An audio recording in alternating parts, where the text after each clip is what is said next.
We live in trying times, to say the least. Times that are dominated by fear. Between riots, viruses, the growing gap between the rich and the poor, and just overall violence, the world seems to be without hope. But what if I told you that a Batman story from the 90s can actually show us how to face fear of the unknown head on? That's why today on Comically Explained we'll be exploring Batman Contagion. Our story starts off in a laboratory belonging to the Fanatical Order of St. Dumas, a heretical Christian doomsday cult. There, we see a very unwell Quasimodo-looking fellow smashing lab equipment. Option smash! This guy is actually infected with a very dangerous type of virus that is highly infectious and incredibly deadly. We then move over to Gotham, where the new commissioner, Andrew Howe, a small, spineless man with a Napoleon complex, and also the new mayor that put him in charge, Mayor Kroll. These will be our stand-ins for corrupt politicians that care more about keeping their power than about the people that are under their charge. Now we're going to move over to another centerpiece of the story, Babylon Towers, a self-sustaining complex for the super rich. Given how the people inside react, I have to believe that this story is alluding to the discussion of Babylon in the Bible in Revelation chapter 18, where Babylon is used as a metaphor for the unjust, corrupt, and evil system of this world that values pleasure and riches above all else. At Babylon Towers, the scientist from earlier arrives by helicopter when... Good heavens, man, cover your mouth when you sneeze. Batman was given a tip that a carrier for the virus had just arrived in Gotham, which leads Bats to infiltrate a nearby military installation to find out more information.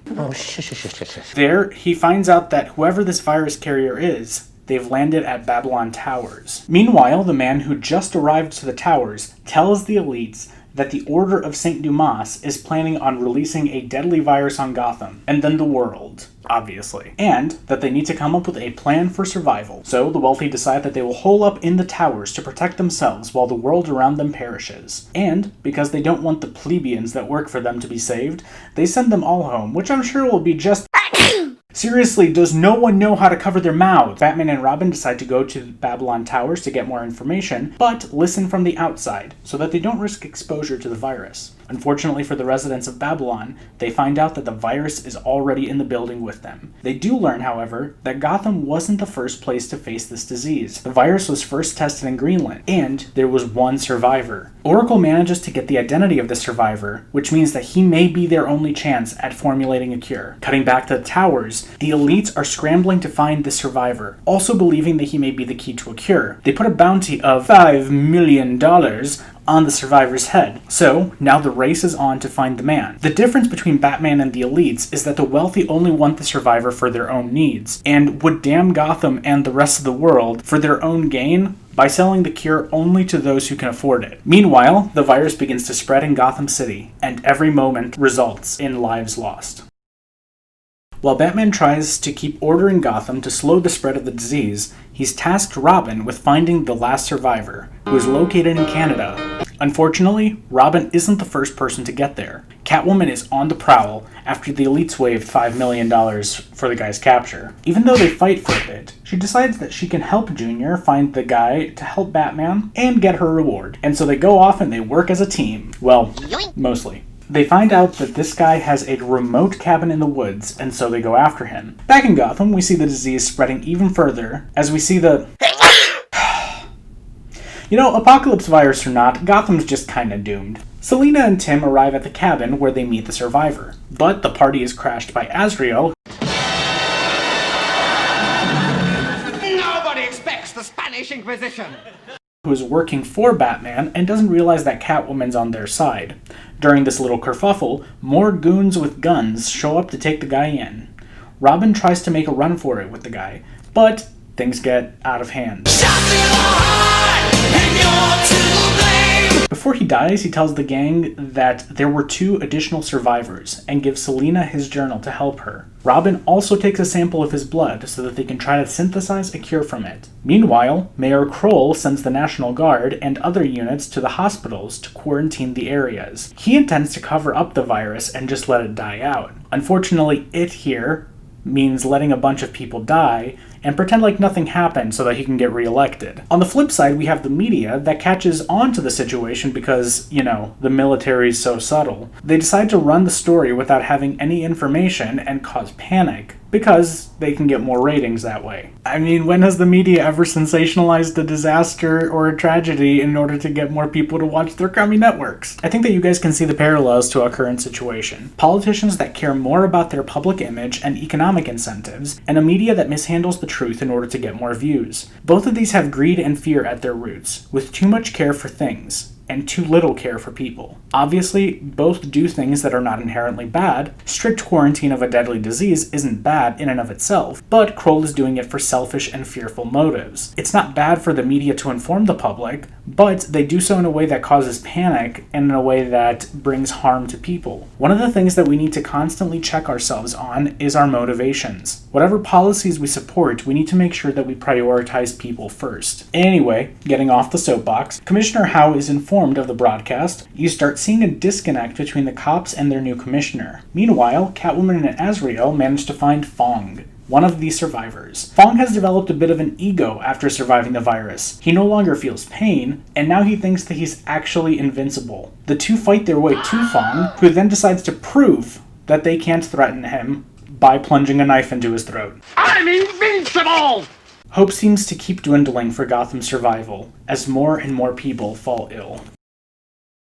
Back in Gotham, Robin has gotten the sample back to... Hey, Bruce? Hey, buddy. Why the long face? Bruce synthesizes a compound, but he needs to test it first where the disease first started. Take it, Kronk. Feel the power. Oh, I could feel it. Bruce synthesizes a compound, but he needs to test it where the disease first started. While Batman is focusing on testing the potential cure, Robin and Nightwing, who apparently has decided that he wants to be Rapunzel, are taking care of the mobs who are rioting in the streets. While fighting, Robin gets a nasty dose of nose nectar blown on him. Wouldn't it be great if there was like a device that you could put around your nose and mouth to prevent, like, something like this from happening? Robin and Nightwing are joined by Huntress, but even that isn't enough to stop the riots. Then, a shadow appears, and Batman manages to set them... Bruh, look at this dude. Look at the top of his head. Look at his lips. The police, led by Harvey Bullock and Renee Montoya, have also gotten fed up with the cowardice and spinelessness of Andrew Howe, and have brought back Jim Gordon to lead them. Gordon manages to disperse the crowds because disappointing him is like disappointing your cool grandpa. Inside the towers, people are looting and others are just partying until they die, because who cares, right? Outside, there are more looters, who are of the poor variety, which is just demonstrating the fact that people, rich or poor, can act out of greed and self-interest. When Gordon disperses a crowd of rioters, he wisely tells them, channel your anger, report to your nearest hospital or precinct house.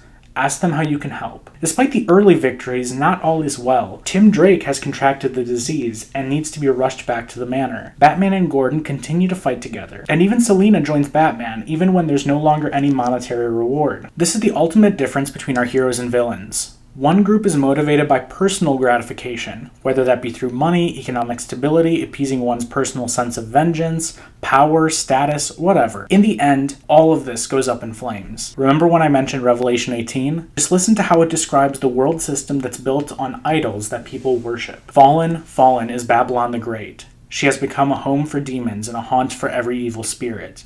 The kings of the earth committed adultery with her, and the merchants of the earth grew rich from her excessive luxuries. Come out of her, my people, so that you will not share in her sins, for her sins are piled up to heaven. God has remembered her crimes. Therefore, in one day, her plagues will overtake her, death, mourning, and famine.